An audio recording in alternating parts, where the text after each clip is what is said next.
Today, out of boredom, I think I'm going to do a beginner's guide for this Rogue Lords game. We'll start up a new game, and I'll give some tips for anyone else who's also starting this game and might be watching. Many moons ago, mortals rose up against me and chased me down. Long story short, bad guys beat Satan a long time ago. Now he's mad and wants revenge.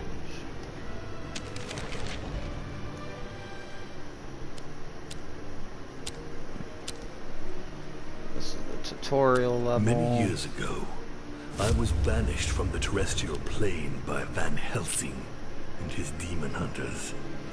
Since then, I have reigned over hell while awaiting the hour of my return. Much nicer outfit. But things are changing. The souls of the deceased no longer descend into hell.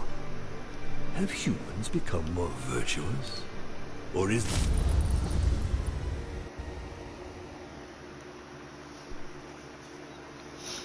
The beginning team they start you off with actually isn't too bad. You just gotta work on them a little bit to get a couple of their skills unlocked.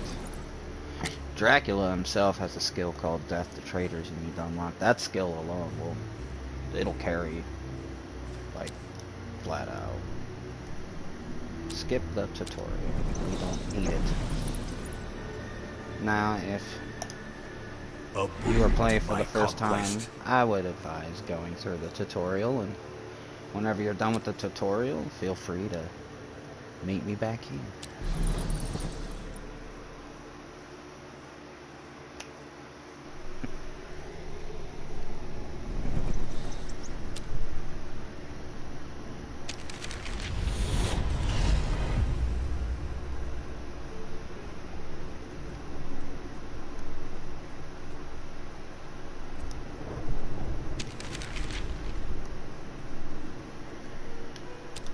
The claw of Girion, So, from the creature of the same name, you can play on drives Apprentice out all mode. inspiration It's basically from anyone who easier enters mode. into contact You have a with lot it. more HP. It is thus Shut up. You have a lot more HP, and also you start off with +1 to your terror system, which that's useful. And there's no penalty any whatsoever on this game for playing Apprentice mode. There's no trophies for beating it on normal. There's absolutely no punishment for playing on Apprentice. So it's good to start there to learn the game. But if you're anything like me, after you beat the game on Apprentice, you're definitely going to want to do it again on normal, because, yeah, easy mode.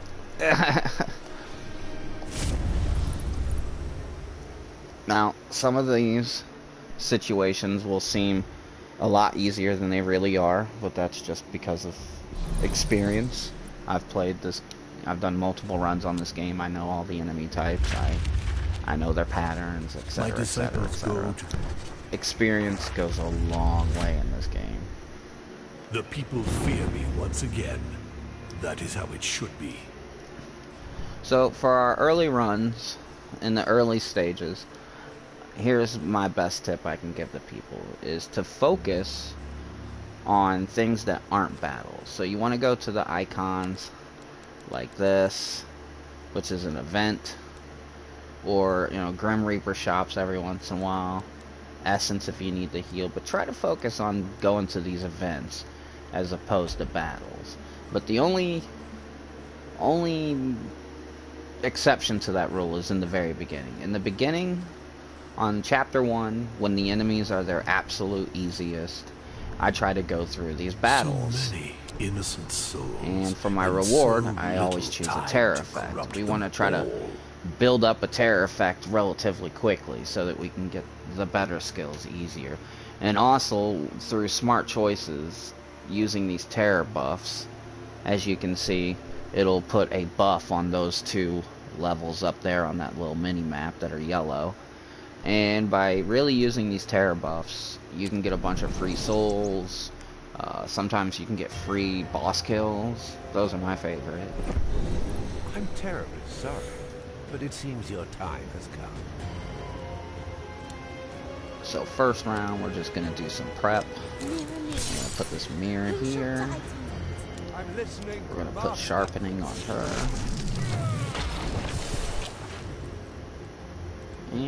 just because I can. We're gonna nerf the piss out of that attack.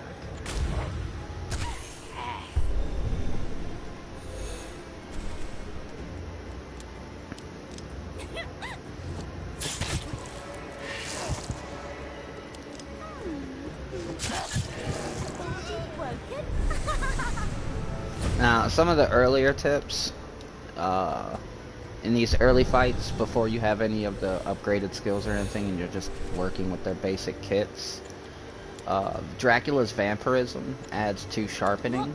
It's best to use it on her, because Sharpening will add a flat raw 4 damage to each one of your hits.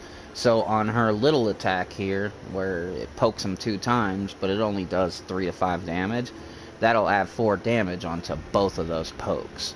So anytime you're using the buffs that increase your purple damage or your red damage, always try to use attacks that poke multiple times. I'm listening, Master.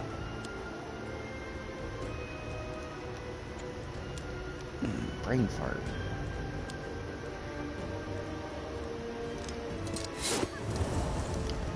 We're just gonna...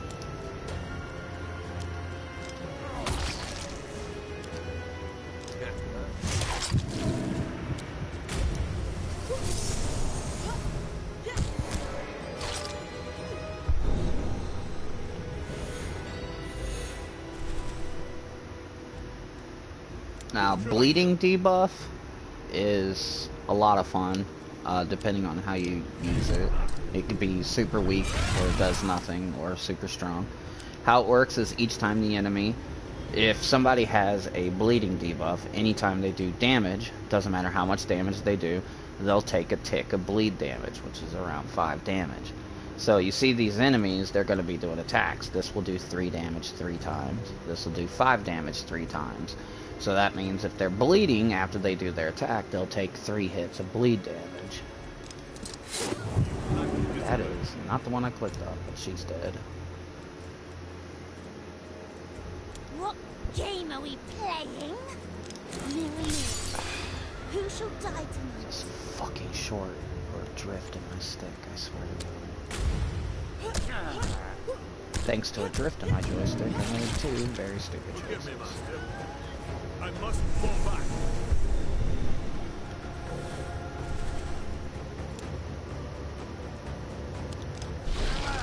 Dracula's recharge skill is pretty useful. Anytime Dracula's in the team, I really only use his recharge skill, since it recharges the whole team. The only caveat is whenever I use Mary's mirror to move her mirror around, because it effectively doubles her damage per turn. Who should I kill? I'm parched. What game are we? I want to dance.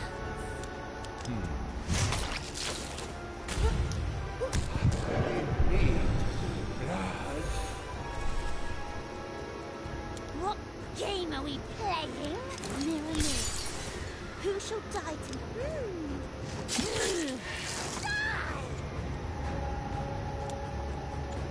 I can tell my brain's preoccupied, making all sorts of dumb decisions. World in my image. Imagine needing to use essence on the first fight.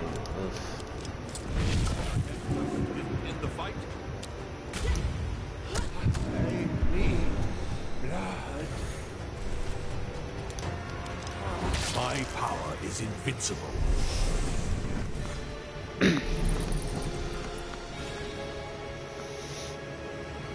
Actually, these outfits are kind of ugly now that I'm looking at them.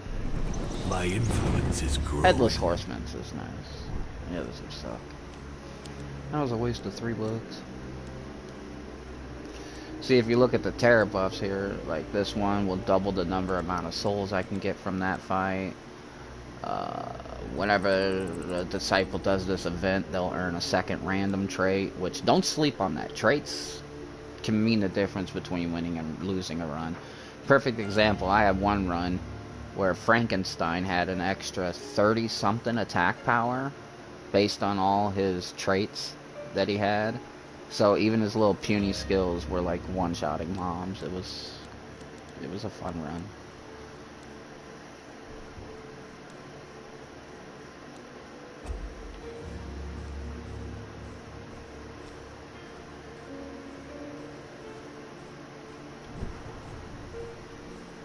And since that event doesn't have anything... Oh, nice. Bonus event. Doesn't really have anything special. I'm going to just keep staying the course with the current goal and boosting up that terror radius. Or, not terror radius. DVD much. The terror bonuses.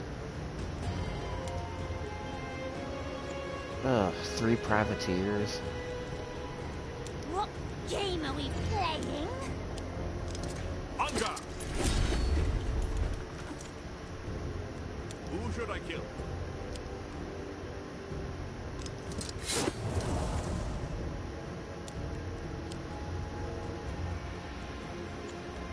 I'm parched. She's already dead. She just doesn't know it. Don't hold anything back. Here comes that bleed. Do likewise. Tick, tick. You're dead.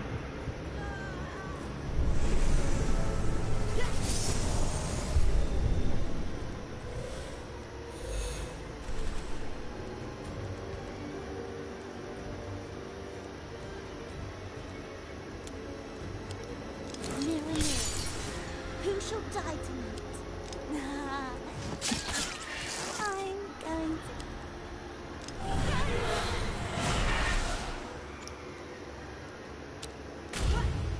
Let me return the Ow. Ow. So rude. What game are... What dirt tastes like? Oh, you're going to love it. I'm listening, Master.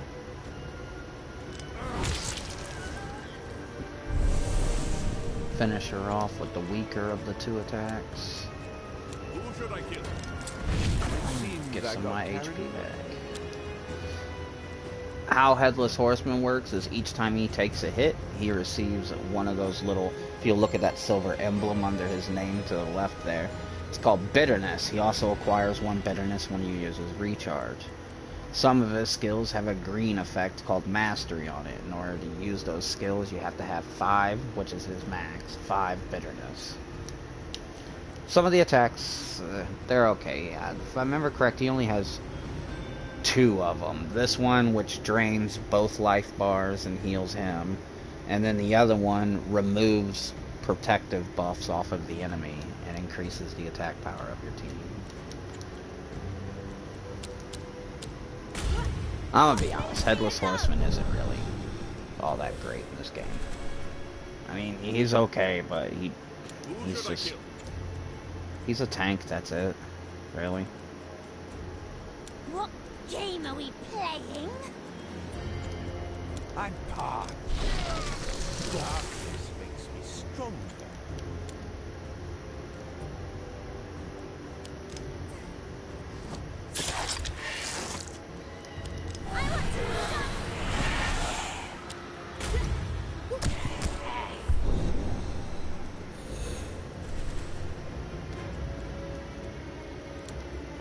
In case you haven't noticed how Bloody Mary's mirror works, anytime I do one of her attacks, the mirror copies the attack whoever I put it Such behind. frail creatures. Which is why her DPS is so bananas. Because by default, you can double her DPS. Doesn't seem like much, but she's got a few skills that can do Screams a of lot of terror. damage later. Such sweet music to my ears.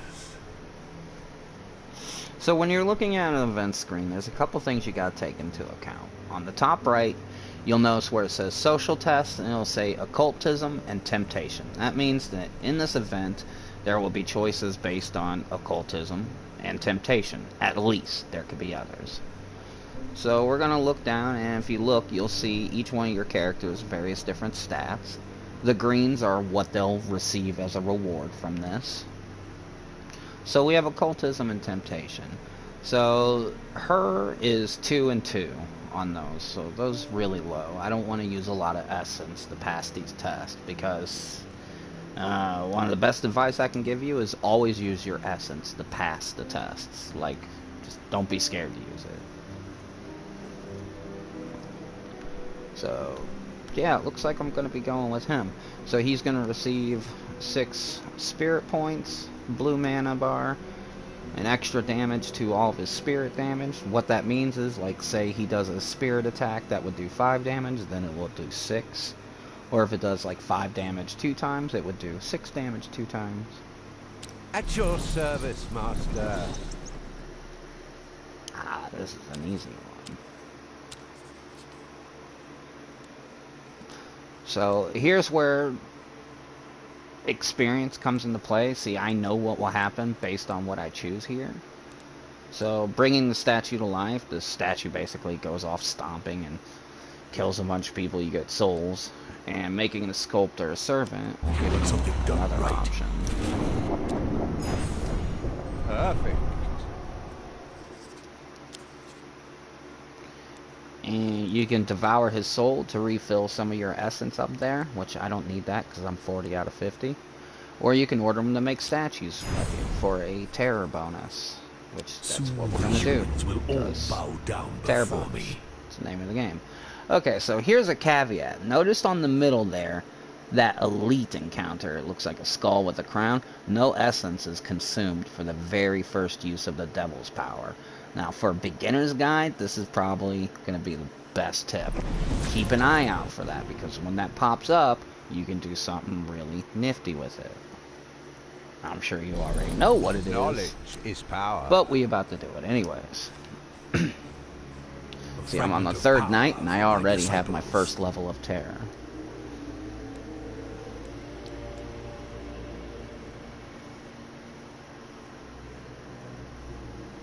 Because this team doesn't always recharge every single turn, this is a good relic. Not so much this one, because the team's... because of Bloody Mary, the expensive cost of all her abilities, it's very rare that I'll have all 3 of them act in the same turn. So I'm going to go with this one. This is generally a good one too. Just, there's no downside to it really. Just every 2 turns you'll have an extra energy to work with. But we're going to go with this one.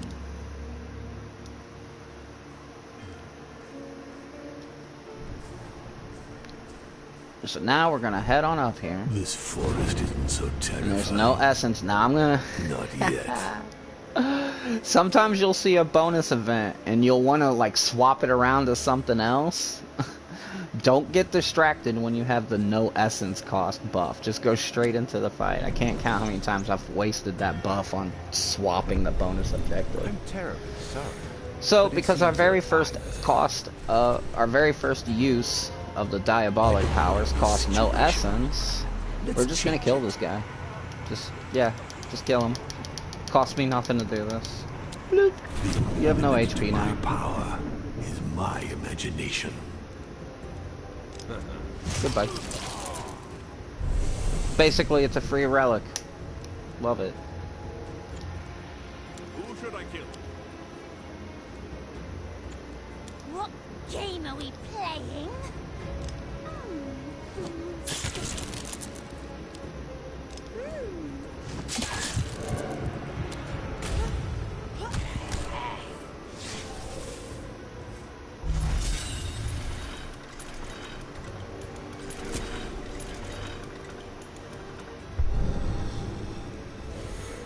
And see, because none of my team used their recharge that turn, everyone gets 2 attack power added I'm to them. listening, Which master. again, when you got skills like these little ones that poke multiple times...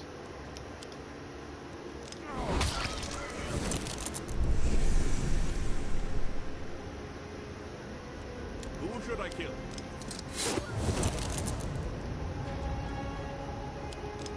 Oh, why'd I do that? That was stupid. Forgive me, master. I must fall back. GGAC! GGAC!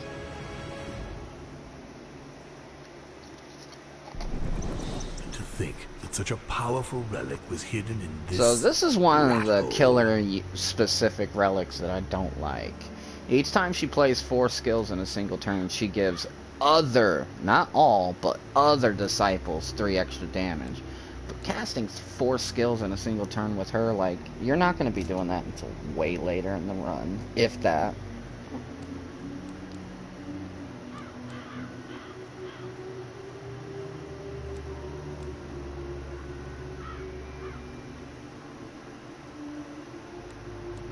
So this is a tough call between these two. This one makes it so all the defensive buffs on the tank character last a little bit longer, which is nice. But I'm gonna go with this one. It gives you the growth. Headless Horseman will start every combat with 1 growth, which means for the first skill he uses, it'll refund me back the energy I use for it, up to 3. So basically, by picking this, it's going to let me start off every combat with his aggro skill, and it's not going to cost me any energy on that first turn.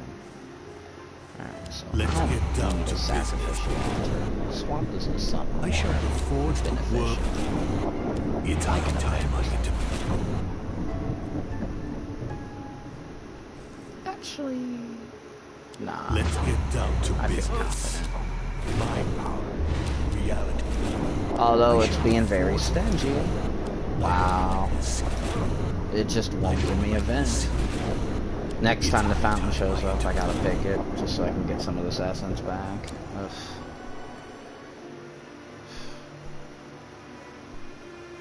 So we got Scare and Occultism.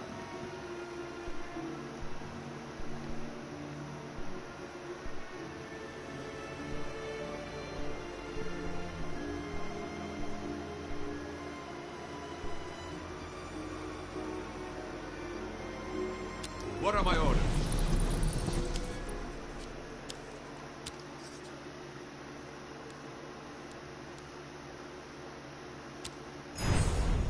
Mission failed. Ugh. This game.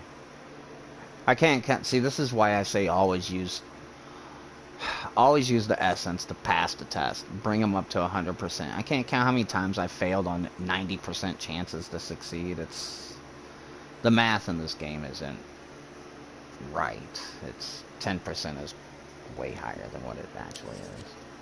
No one stands against the Prince of Hell. I don't want Yay, it. all this punishment for what was basically a sure thing. But that's what makes roguelikes fun. Not my head, but it'll do. Alright, so I'm gonna go up here because I need to heal now. Their time is counted.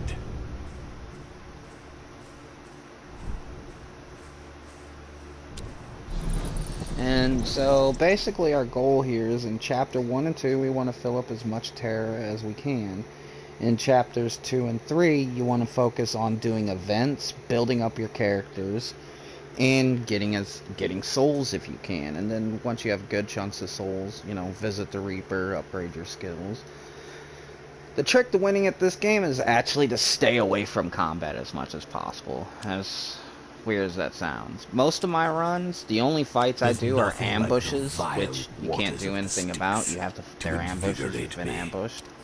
On the end of chapter 2, you're forced into an elite fight, and on the end of chapter 4, you're forced into an elite fight.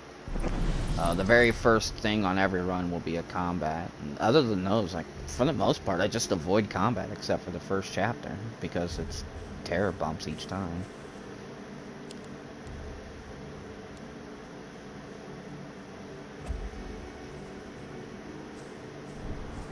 Oh, I should have went to the other one. It's not my head, but it'll do. So I only have 40 souls, so I'm really not going to be able to do much here. Ah, a conductor of souls. All those innocent souls I harvested will finally be of use. I don't want any of this.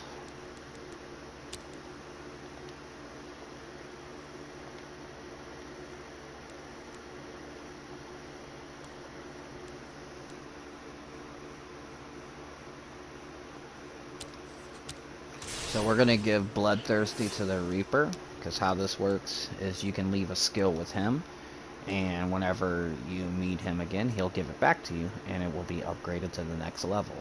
There's 3 levels: white, purple, and if you look on the right there, gold.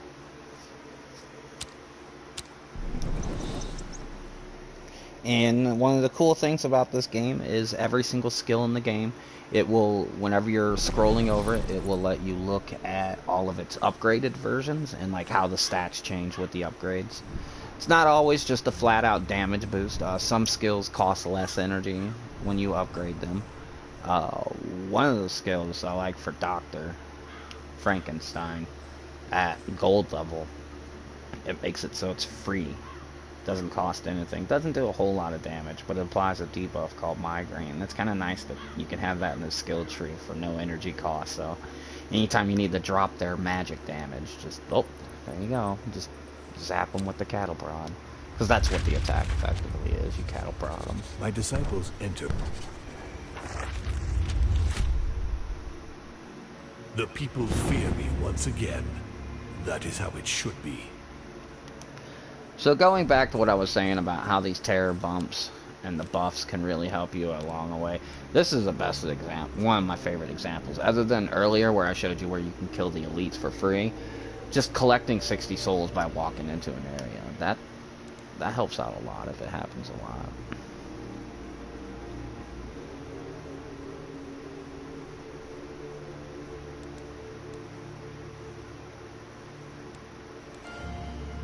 See, this is a tough call because this will give me some souls and this will give me a skill upgrade.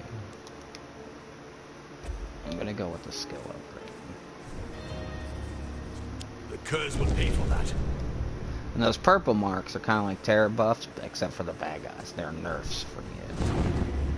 It's not my head, but it'll do. Ah, the sticks.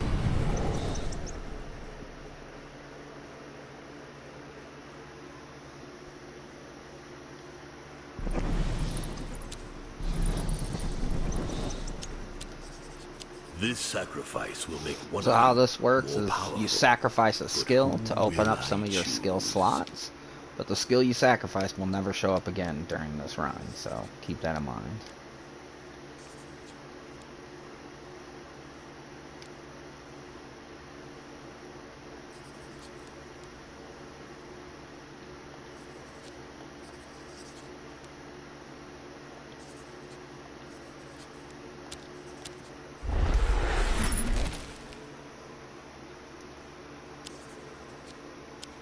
I am pleased with these offerings. This is a nice little heavy hitter.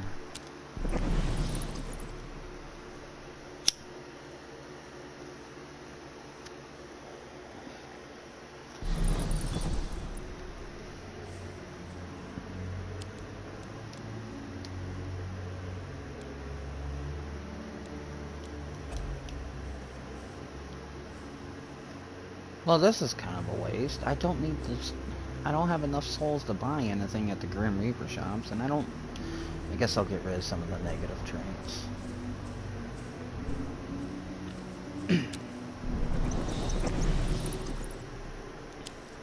I did fail that one earlier. Gave me a couple of negatives. The sticks offer invincibility. I need more. So they're all on just one person. I hate when they do that. I think they should have changed it so that instead of removing one trait from each of your guys, it should be it removes 3 random traits. Oh no, I guess that would be too OP. Ugh. We're gonna go up here to this random because all the others have a debuff on them. Wow. Okay. So this is starting to turn into a bad run because this is a waste. I have full health and no negative traits. I literally have no reason to be at this level right now. Waste of time. Waste of a slot, too. You only get X amount of encounters before the end of the final boss fight. That's a waste of one of my encounters.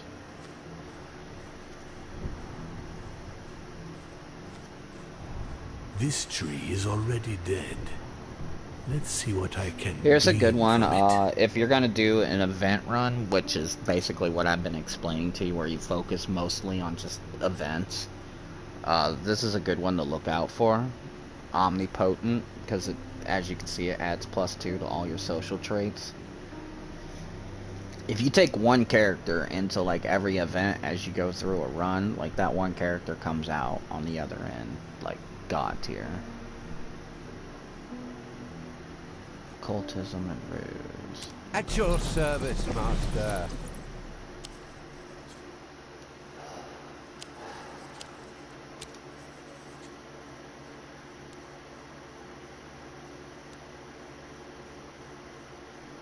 So if I remember correct, this one gives you souls, this one gives you a skill up. I shall have forged the world in... Perfect.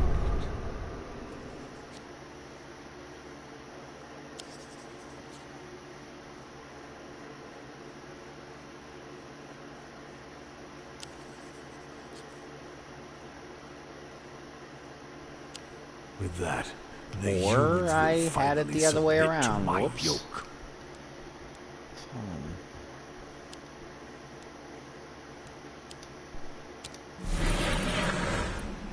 If you replace a skill on your tray, you get some souls back. So I replaced that white skill with the purple version of Knowledge it, is power. and it gave me back 20 souls. Neat. See, now this is another reason why I like, normally I like to focus on tears so that when I'm forced into an elite fight, hopefully they'll have some sort of buff going, but not this time.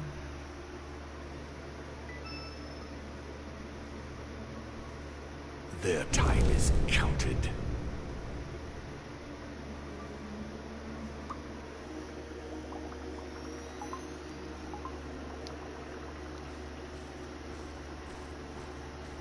That putrid smell.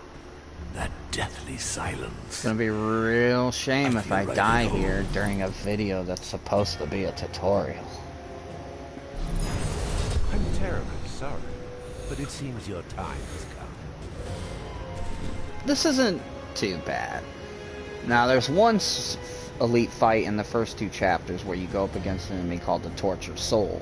If you're not ready for that, Tortured Soul will kill you, because he's got a big HP bar, and every time he takes any damage, he gets stronger. And he goes through a rotation of 2 turns, he buffs, then he attacks, then he buffs, attacks. And so it's like, while you're beating up on him, trying to whittle him down, then his attack turn comes around, and he gets +1 attack power for each time he takes a hit, and then suddenly he's smacking one of your guys for like 15 damage times 4 times. And as you can see at this level, 20 HP, 30 HP, 25 HP, 15 damage times 4 is lethal. So yeah, Tortured Soul, bullshit fight this early in the game. Admiral, not too hard, just annoying. She keeps healing her team for a little bit. Alright. I shall have forged the world in my image. So first thing, Who should I kill? grab their attention.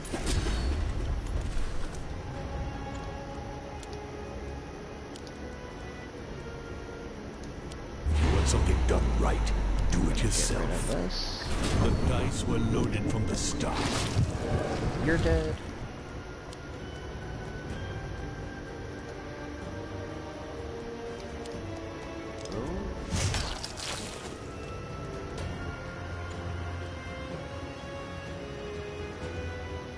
What game are we playing? That's the only thing I don't like about Bloody Mary, is you can't really freely target your end. She always targets whoever's the weakest. That can be a problem. There's actually one elite fight called Fanatic where he has like this invincibility shenanigans, and he's not actually hard. It's his 2 teammates that he makes invincible for a while. It's really hard, and it's like, when you need to be teaming them, she will target the guy who's immune. It's not good. Let's see now.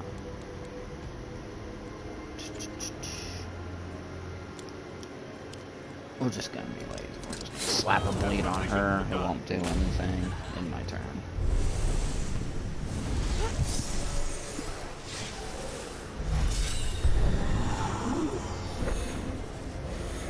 Now that she doesn't have that defense shield anymore.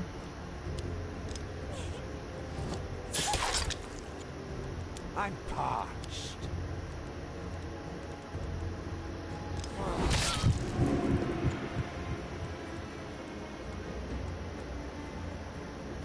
What game are we playing?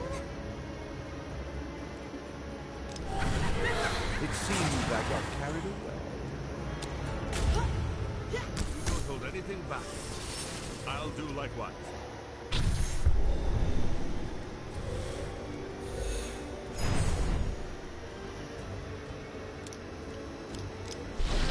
use his because it recharges the whole team. I'm Gonna use his little 1 mana poke, finish her off. And we're gonna slap her with this. Now that gives the decomposition debuff, which at the beginning of their turn and at the end of their turn, it'll do a chunk of HP damage. While also eating at their maximum HP as well. You don't have a chance. Mirror, mirror, who shall die tonight?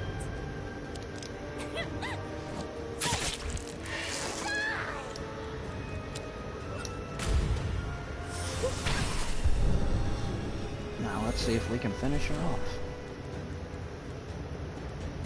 Be nice if I would have gotten Bloody Mary's other skill back. What game are we playing?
Sorry about that. My girl is starting to understand the realities of what inflation means, and she just watched her gasoline for her car hike up 50 cents overnight. So, yeah. We're trying to move out this year, move in together. Ugh. And then the whole world decides to just fall apart. From now on, you belong to me.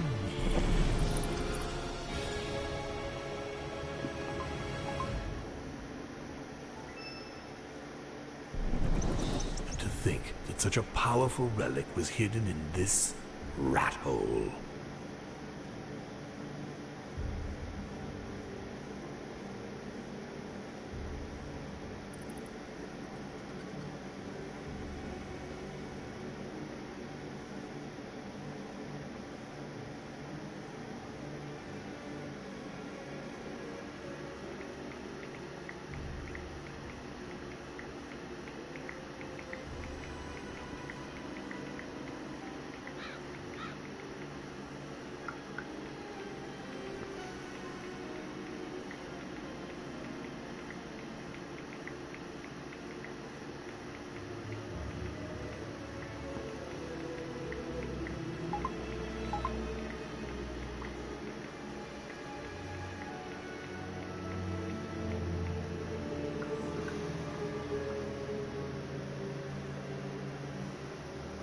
Alright, so this is one of my favorite relics right here. I wish I would have had this 2 turns ago.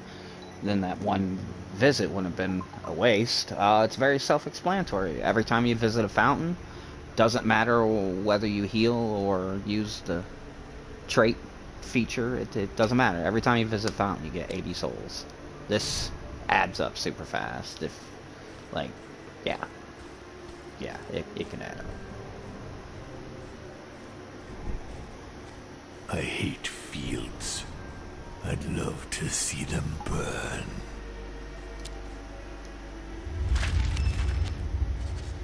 My disciples enter Capillion and find the puppeteer's shop.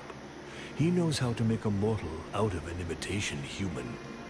Give him a soul.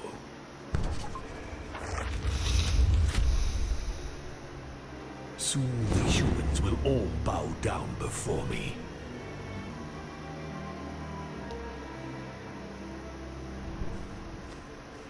Now that we're in chapter 3, all the fights are much tougher. Enemies are a lot stronger.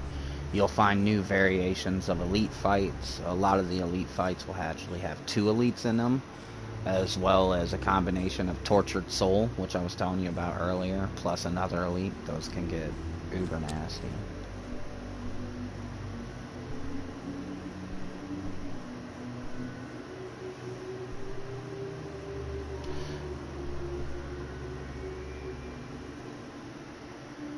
We're going to go with him because it gives me a physical damage buff, and he's starting to become my main DPS, so we're going to show him some love.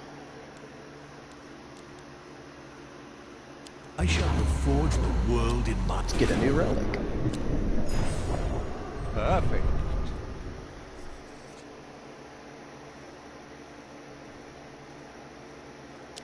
These relics are potent enough to contain my power.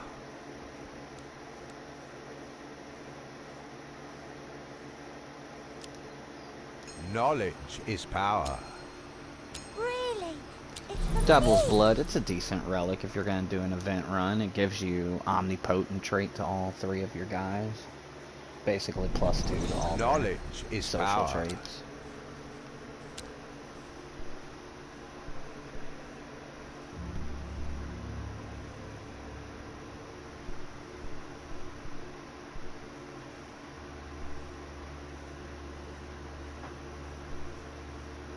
What am I'm going to go with this one just to give my tank a little buff to his HP.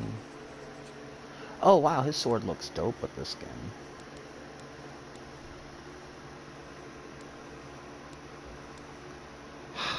I really don't like wasting 5 essence for just 10%, but You give the orders, I carry them out. every time I hold my breath, because I can't count how many times it's failed at 90%. You can study the mantras to get a tier 2 skill, or you can change the text for a terror bump.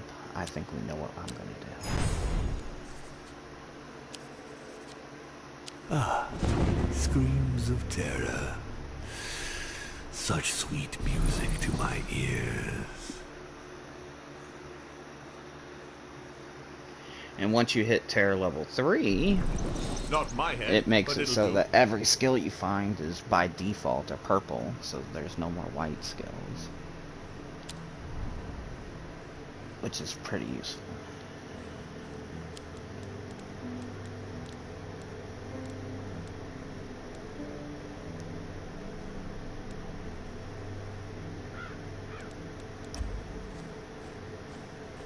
See, I'm gonna go to this fountain because I need a heal, and I just so happen to, because I have that relic, I'm gonna pick up 80 souls on it, just for healing There's myself. nothing like the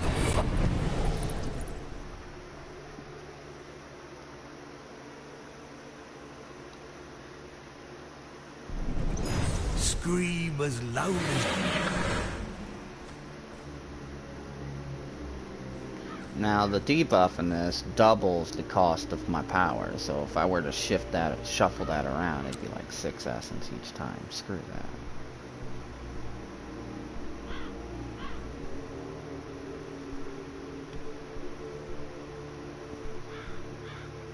We'll go with this one because it gives the offensive boost.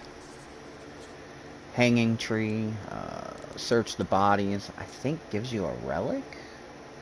Or a T2 skill, I don't remember exactly. Harvest the Souls obviously gives you souls, and Reviving the Hanged will give you a terror bump. I think we know which one I'm getting. More! Yeah, her outfit is not as good as her original. That veil is... I defile, I corrupt, That moon on her I forehead is pervert. weird. The weird horn is just... it's weird. I don't like it. Also, another reason why I like to focus on terror bumps is every 4 terror bumps you get a free relic, and relics can make or break a run. Some relics are incredibly OP on the right character. There's one called Iron Maiden, which makes it so that you can only do 2 skills per turn, but it doubles that character's damage. when you're using, like, say, something like Frankenstein's creature, who's all about big, brute, nasty attacks. I mean, you're only doing 1 or 2 attacks with him per turn anyway, so might as well double him for free. These relics are potent enough to contain my power.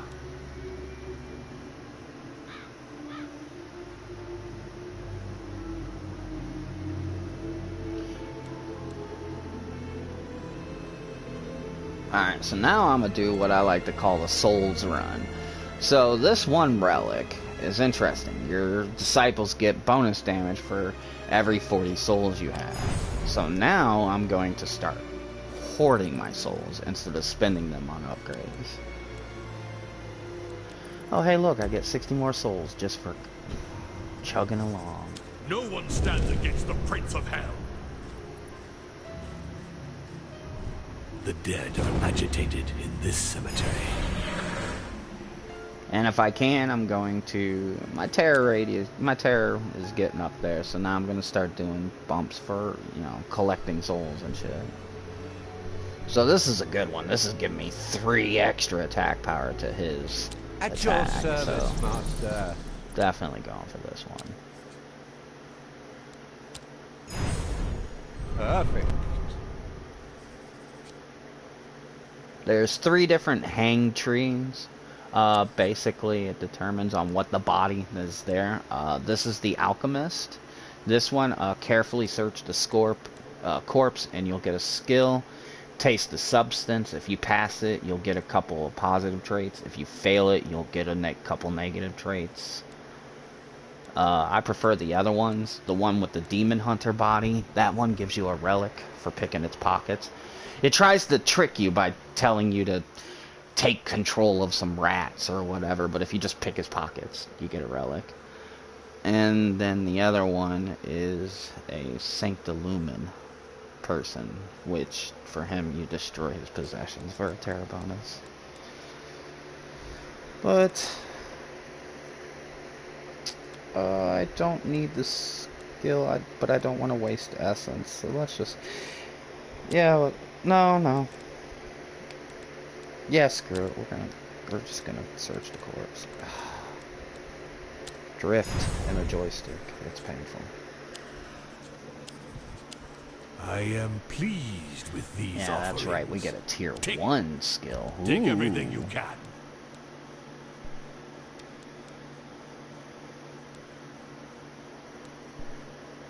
I'm just gonna Souls take rot.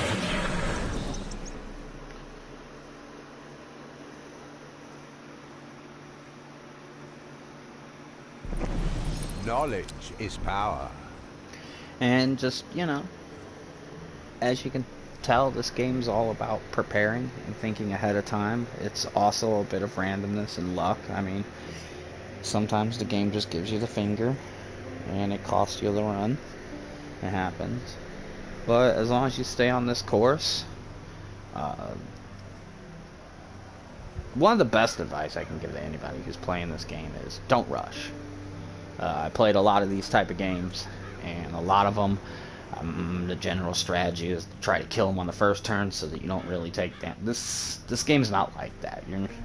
You can get OP strong and just like wiped enemies on turn 1, you know, but that normally doesn't happen towards later in the run. This game is more about taking your time every turn and making the most tactical decisions that you can, because through proper strategy you can mitigate a lot of damage, and that becomes even more apparent and Must easier I to do invoke with the other flames of characters. hell to make you act. So hopefully, as long as you follow some of the tips I've given you, should be good.